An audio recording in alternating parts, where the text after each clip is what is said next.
Welcome. It's me, Miss Heather again, and I'm here to read A Bad Case of Stripes by David Shannon. And David Shannon wrote No David, which is really short. Bad Case of Stripes, I believe, is a lengthier book. It's one I've never read. It's another one that my mom used to read to my kids, but I have not read it. It's a book winner. It's a smart winner. So I'm excited to read it, but bear with me. It might take a bit. It might be a little lengthy. Bad Case of Stripes. Camilla Cream loved lima beans, but she never ate them. All of her friends hated lima beans, and she wanted to fit in. Camilla was always worried about what other people thought of her. Today she was fretting even more than usual. It was the first day of school, and she couldn't decide what to wear. There were so many people to impress. She tried on 42 outfits, but none seemed quite right. She put on a pretty red dress and looked in the mirror. Then she screamed. Oh no. Her mother ran into the room and she screamed too. "Oh my heavens," she cried. "You're completely covered with stripes." This was certainly true. Camilla was striped from head to toe. She looked like a rainbow. Mrs. Cream felt Camilla's forehead. "Do you feel all right?" she asked. "I feel fine," Camilla answered. "But just look at me."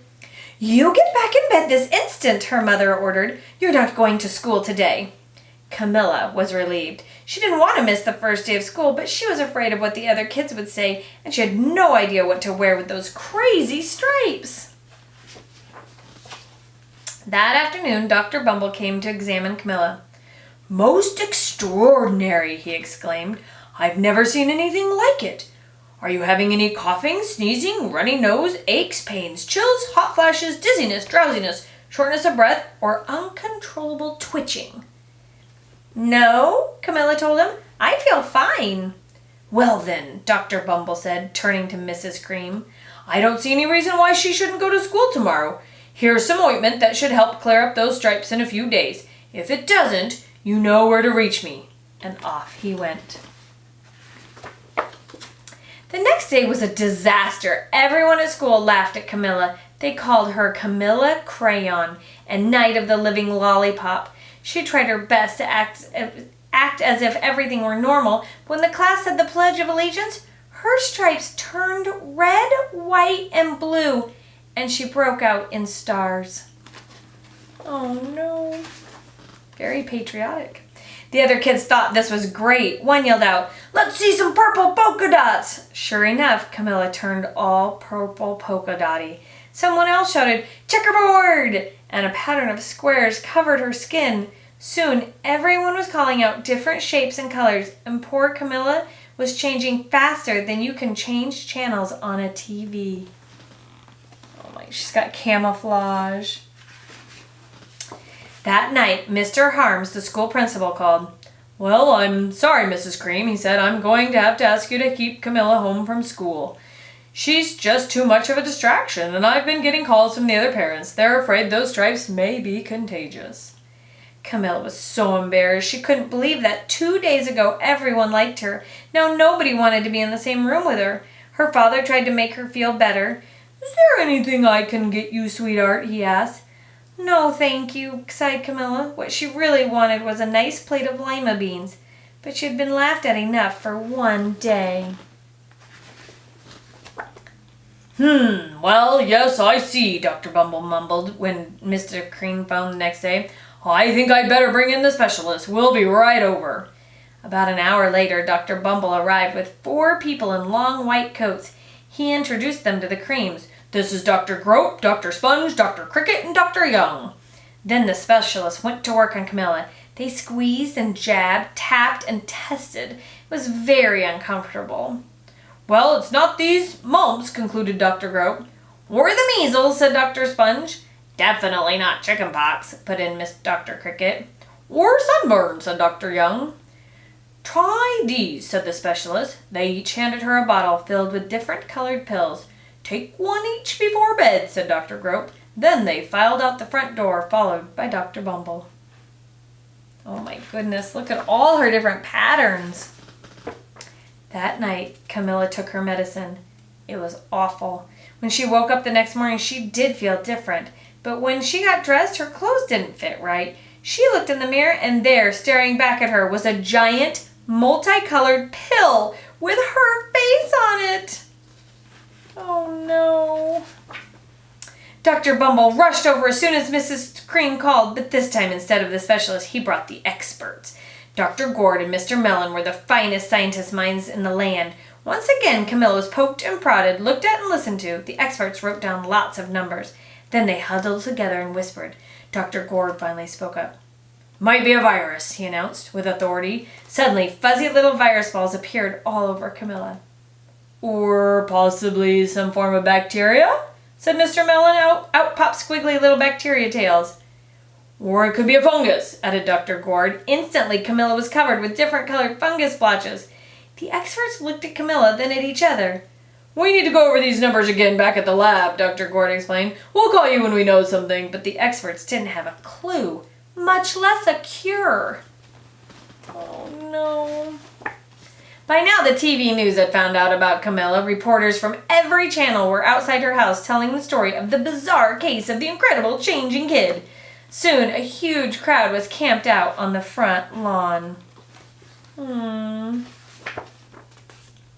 The Creams were swamped with all kinds of remedies from psychologists, allergists, herbalists, nutritionists, psychics, and an old medicine man, a guru, and even a veterinarian.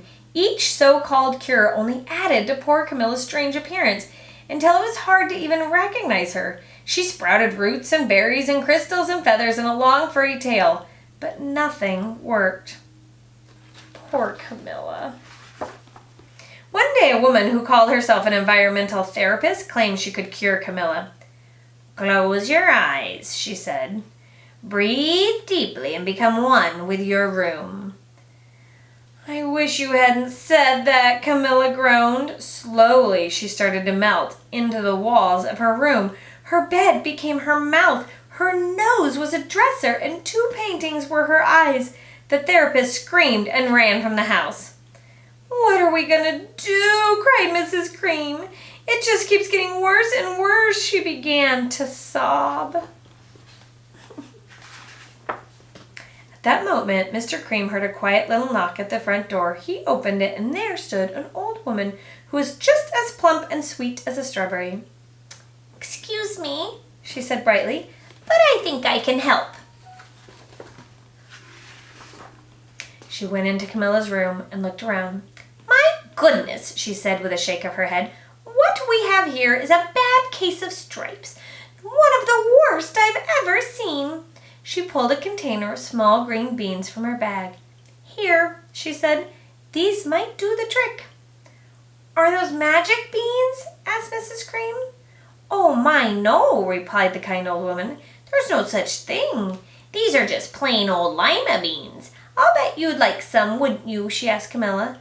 Camilla wanted a big, heaping plate full of lima beans more than just about anything, but she was still afraid to admit it. Yuck, she said. No one likes lima beans, especially me. Oh dear, the old woman said sadly. I guess I was wrong about you. She put the beans back in her bag and started toward the door. Camilla watched the old woman walk away. Those beans would taste so good, and being laughed at for eating them was nothing compared to what she'd been going through. She finally couldn't stand it. Wait, she cried. The truth is, I really love lima beans. I thought so, the old woman said with a smile. She took a handful of beans and popped them into Camilla's mouth. Said Camilla. Suddenly, the branches, feathers, and squiggly tails began to disappear. Then the whole room swirled around. When it stopped, there stood Camilla, and everything was back to normal. I'm cured, she shouted. Yes, said the old woman. I knew the real you was in there somewhere. She patted Camilla on the head. Then she went outside and vanished into the crowd. Afterward, Camilla wasn't quite the same. Some of the kids at school said she was weird, but she didn't care a bit. She ate all the lima beans she wanted, and she never had even a touch of stripes again. The end. Very cute. I think that story just means we need to be ourselves and enjoy what we enjoy and not worry about what others think. Very cute. Thanks so much for joining me. I'll see you again soon. Mwah!